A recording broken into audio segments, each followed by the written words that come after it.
Hey Stan, can you do a little bit where you are pointing like you're making a point? Because Kevin's going to do this. And look, if I've told you once, I've told you 1,000 times, I am Guys, can we hold the noise play like in door? any of your movies. What? I'm sorry? I mean, there's got to be some role for an old, weary guy who can just walk on and the audience will cheer. And Jesus, we didn't know he was still around. And you get that I want you more over here. reaction. It's good for the movie. How's that? A few more times. Just give me where you were pointing before. No, because it shows that you're making a point. Yeah, but he's liable to be inhibited, or I'm pointing at him all the time. It's going to disturb him. You know what I mean?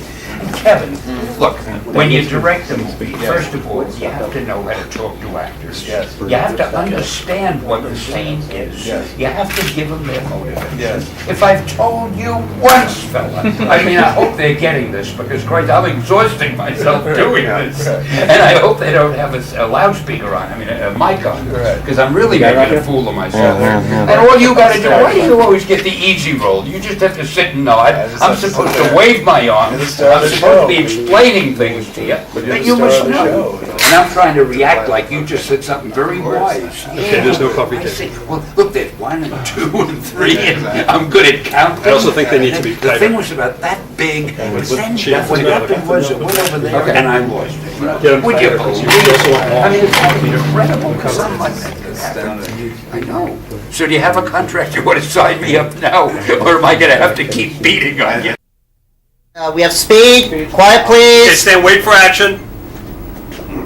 And action. Actually, I've been a fan of Stan's forever. I was a Spider-Man fanatic. My son is a Spider-Man fanatic. I absolutely admire the hell out of this guy. He has been creating more characters than anybody since Shakespeare. I leapt at the chance because Stanley is somebody I respect a great deal. He's a creator and has been for 60 years now. And not only is he a creator, because a lot of people can create, not everyone can create characters that endure and last and capture not only the imagination of the people who were kids when these characters first kind of hit the scene, but their kids and their kids following. I've heard such wonderful stories from the guy. I'm like, I want people to actually meet this guy. If anybody is injudicious enough to care about what I did, why I did it, and how I did it years ago, I guess this is as good a place to start as any.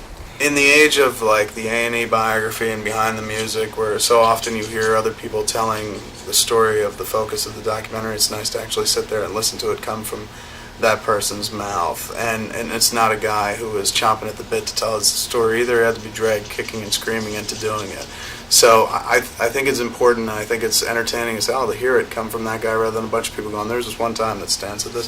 Stan can sit there and tell you about it himself. Kevin is the kind of guy, if anybody said to me, have a conversation with Kevin Smith, there's no way I'd say no. What did I learn about Stan today that I didn't know? I mean, I had a general idea, but I had no idea how deep it went. Did I have fun today? I spent hours talking about myself to a great guy whom I admire, produced by another great guy whom I admire, and you asked if I had fun? It was all right.